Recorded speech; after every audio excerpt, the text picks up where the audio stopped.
எல்லாருக்கும் வணக்கம் and welcome back to be unique with Priya. இந்த vlog பார்த்தீங்கன்னா ஒரு ரேண்டமான vlog தாங்க. ஃபர்ஸ்ட் டைம் பார்க்குறதா இருந்தால் ப்ளீஸ் மறக்காமல் நம்ம சேனலை சப்ஸ்கிரைப் பண்ணிடுங்க. என் பொண்ணு பார்த்தீங்கன்னா ஓணம்க்கு ஸ்கூலில் டான்ஸ் ஆடுறாங்க. அவங்க ஸ்கூல்லேயே பார்த்தீங்கன்னா 1 வீக் லேட்டாக தான் வந்து ஓணமே செலிப்ரேட் பண்ணியிருந்தாங்க. ஸோ அதனால் பட்டு பாவாடை, மல்லிகைப்பூ எல்லாமே வச்சுட்டு வர சொன்னாங்க.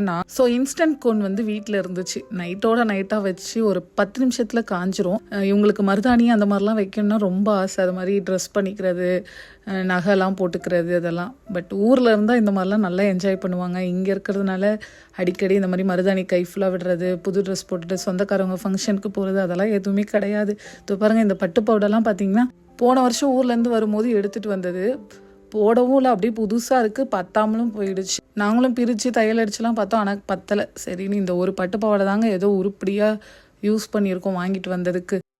நைட்டெல்லாம் தூங்கவே இல்லை. இந்த மாதிரி மேக்கப்லாம் பண்ணணுன்ட்டு ஒரே எக்ஸைட்மெண்ட் ஆகிட்டாங்க. அதுக்கப்புறம் காலையிலேயே அவங்களுக்கு ஒட்டு ஜடெல்லாம் வச்சு பின்னி கொண்ட மாதிரி பூவெல்லாம் சுற்றி மேக்கப் லைட்டாக போட்டு ஐலைனர் போட்டோடனே செம்ம அழகாக இருந்தாங்க. 5:30 மணிக்கெலாம் மேக்கப்பை ஸ்டார்ட் பண்ணிவிட்டு 6 மணிக்கெலாம் முடிச்சுட்டு அதோட பஸ் ஏற்றி விட்டாச்சு. நெக்ஸ்ட் டே பார்த்தீங்கன்னா டெய்லி வாரம் பிரியாணியாக சாப்பிட்றோமா. ஸோ இந்த வாட்டி வந்து பீஸா சாப்பிடலாம் அப்படின்ட்டு மதியானம் லஞ்சுக்கு பீஸா தான் ஆர்டர் பண்ணியிருந்தோம். ரகுக்கு லீவு, ஸோ அதனால் சும்மா வெளியில் அப்படியே சுற்றிட்டு வருவோன்னு ஆன்லைனில் ஹோம் பாக்ஸில் வந்து ஒரு கர்டைன் வந்து செக் பண்ணியிருந்தேன். அதை நேரில் போய் பார்த்து வாங்கலாம் அப்படின்ட்டு வீட்டுக்கு பக்கத்தில் தான் இருக்குது இந்த ஒரு வேர் ஹவுஸ் மாதிரி ஹோம் பாக்ஸு. அங்கே தான் போயிருந்தோம். செம்ம ஆஃபர் போட்டிருந்தாங்க. இந்த கப்பு, ஜாடி, அதெல்லாம், இந்த பூவு, அப்புறம் ஷோகேஸ் ஐட்டம், சோஃபா எல்லாமே செம்ம ஆஃபர் எல்லாம் போயிட்டு இருந்துச்சு. ஆனால் நான் ஒன்றுமே வாங்கலை, சும்மா விண்டோ ஷாப்பிங் மட்டும் பண்ணிவிட்டு வந்துட்டேன். கர்டைனும் செக் பண்ணி பார்த்தேன், அது ரொம்ப குட்டியாக இருக்குது. ஆன்லைனில் பார்க்குறத விட நேரில் பார்க்க ரொம்ப குட்டியாக இருந்துச்சா. ஸோ அதனால் அங்கே வாங்கலை. வேறு ஏதாவது கடையை தேடி பார்ப்போம் அப்படின்ட்டு அங்கேருந்து கிளம்பிட்டோம்.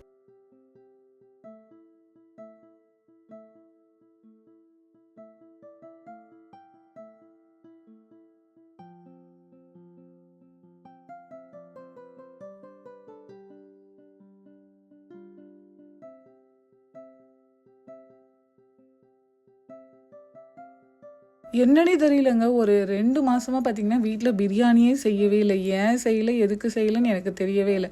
ஸோ அதனால் இன்றைக்கி எப்படியாவது இறால் பிரியாணி செய்யணும் அப்படின்ட்டு ஜிஞ்சர் கார்லிக் பேஸ்ட் எல்லாத்தையும் கட் பண்ணிகிட்டு இருந்தேன். ஜிஞ்சர் கார்லிக் பேஸ்ட் வந்து ஒரு யூடியூப்பில் ஒரு டிப்ஸ் பார்த்தேன். அவங்க சொல்லியிருந்தாங்க, ஜிஞ்சர் கார்லிக் பேஸ்ட்டில் கொஞ்சோண்டு மஞ்சத்தூள் போட்டிங்கன்னா ரொம்ப நாளைக்கு கெட்டு போகாமல் இருக்கும். அந்த பச்சை கலரில் மாறும்ல, அது வந்து வராது, அப்படியே ஒரிஜினல் கலர்லேயே இருக்கும்னு சொல்லியிருந்தாங்க. சரி, அதனால் ஃபஸ்ட் டைம் போட்டு அரைப்போன்ட்டு கொஞ்சம் மஞ்சத்தூள் போட்டு அரைச்சிருந்தேன். கலர் பார்த்திங்கன்னா அப்படியே மஞ்சேன்னு வந்திருந்தது. ஒரு 1 வீக் வச்சுருந்து பார்த்துட்டு அடுத்த வீடியோவில் வந்து நான் உங்களுக்கு சொல்லுவேன். எங்கள் அத்தைக்கிட்ட ஃபோனில் பேசிகிட்டு இருக்கும்போது ஒரு டிப்ஸ் சொன்னாங்க. இந்த வெங்காயம் தக்காளியை வந்து பண்ணி அரைச்சிட்டு விழுது மாதிரி சேர்த்து எண்ணெயில் வதக்கிட்டு அப்புறம் நீ பிரியாணி என்ன செய்வியோ அது மாதிரி செஞ்சுப்பாரு, நல்லாயிருக்கும். இது மாதிரி கிரேவியும் செஞ்சுப்பாரு, நல்லாயிருக்கும் அப்படின்னு சொல்லியிருந்தாங்க. அவங்க தான் எனக்கு சமையலே சொல்லி கொடுத்தவங்க. ஸோ அதனால் அவங்க சொல்கிறத கண்டிப்பாக நான் செஞ்சு பார்ப்பேன். அதே மாதிரி இன்றைக்கி நான் இந்த சாப்பரில் போட்டு வெங்காயம் தக்காளி எல்லாத்தையும் நல்லா பேஸ்ட் மாதிரி அரைக்கல, கொஞ்சம் குறைன்னு அரைச்சி சேர்த்து பார்த்தேன். வேறு லெவலில் வந்துருந்ததுங்க இந்த ப்ரான் பிரியாணி. எப்பயும் வந்து வெங்காயம் தக்காளி வந்து நார்மலாக கட் பண்ணி வதக்கும் போது கொஞ்சம் அங்கங்கே தெரியும் நம்ம பிரியாணியில் வெங்காயம் தக்காளி இருக்கிறது. பட் இந்த மாதிரி ஃபைன் பேஸ்ட்டாக இல்லாமல் ஒரு மீடியமான பேஸ்ட்டில் அரைச்சி எண்ணெயில் வதக்கி நீங்கள் செஞ்சு பாருங்களேன், சூப்பராக வந்திருந்தது. என்னோடய பிரியாணி இது நானாக செஞ்ச இந்த பிரியாணின்ற மாதிரி எனக்கு தோணுச்சு. அவ்வளோ சூப்பராக வந்திருந்தது. ஆனால் அவங்க சொன்னது வந்து குக்கரில் பண்ண சொன்னாங்க. பட் நான் வந்து நார்மல் இந்த பாட்லேயே பண்ணிட்டேன். சூப்பராக வந்திருந்தது ப்ரான் பிரியாணி. 1 வீக் முன்னாடி பார்த்திங்கன்னா என் தங்கச்சி வீட்டுக்கு போயிட்டேன் துபாய்க்கு. ஸோ அதனால் வீட்டில் எந்த க்ரோசரியும் வந்து ஸ்டஃப் பண்ணி வச்சுட்டு போகல, எல்லாத்தையும் க்ளீன் பண்ணி சுத்தமாக வச்சுட்டு போயிட்டேன். வந்து நம்ம க்ரோசரி ஷாப்பிங் போய்க்கலாம் அப்படின்ட்டு ரிட்டர்ன் வீட்டுக்கு வந்த உடனே ஷாப்பிங் போயாச்சு. போயிட்டு நிறைய திங்ஸ் வாங்கிட்டு வந்திருந்தேன். கொஞ்சம் பல்காகவே வாங்கிட்டு வந்துட்டேன், ஒரு 15 நாளுக்கு சேர்த்து. 150 கிராம்ஸ் ஆச்சு இவ்வளோ ஜாமானும். வெஜ்ஜீஸு, ஃப்ரூட்ஸு, அப்புறம் பூஸ்ட்டு, எண்ணெய், சோப்பு, நியூட்ரலா அப்படி இப்படின்ட்டு நிறைய வாங்கிட்டு வந்திருந்தேன். அதில் சூப்பர் மார்க்கெட்டுக்கும் போயிருந்தேன். அங்கே பார்த்தீங்கன்னா இந்த கேக் பண்ணுறதுக்கான கிஸ்மிஸ் பழம்லாம் போன வாட்டி பார்த்துருந்தேன். ஸோ இந்த வாட்டி வாங்கிட்டு வந்து வீட்டில் செஞ்சு பார்ப்போன்ட்டு அந்த கிஸ்மிஸ் பழம், அப்புறம் ஆரஞ்சு மிட்டாயி, சாமி படைக்கிறதுக்கு வத்தி, நியூட்ரலா, அப்புறம் சோப்பு, பேஸ்ட்டு, சென்சோடைன் பேஸ்ட்டு தாங்க இப்போ வாங்குறோம். ஏன்னா வயசாயிடுச்சுல, இப்போலாம் நார்மல் பேஸ்ட்டு போட்டால் ஸோ அதனால இப்போ சென்சோடைன் பேஸ்ட்டு தான் வந்து யூஸ் பண்ணிகிட்ருக்கோம். நல்லா இருக்குது, முன்னைக்கு பரவாயில்ல, பல்லு கொஞ்சம் ஸ்ட்ராங்காகவே இருக்குது. அதான் இந்த மந்த்துக்கு ஃபுல்லாக தேவையான ஃபுல் க்ரோசரியும் வாங்கிட்டு வந்துட்டோம். இதோட ஒரு 15 நாள் 20 நாள் கழித்து தான் சூப்பர் மார்க்கெட் பக்கமே போவோம் நாங்கள். கிஸ்மிஸ் பழம் வாங்கிட்டு வந்துட்டோமா, ஸோ பாப்பா அதை பார்த்துட்டு கேக் செஞ்சே ஆகணும்னு காலையிலேருந்து சாயங்காலம் வரைக்கும் கேட்டு டார்ச்சர் பண்ணிட்டா.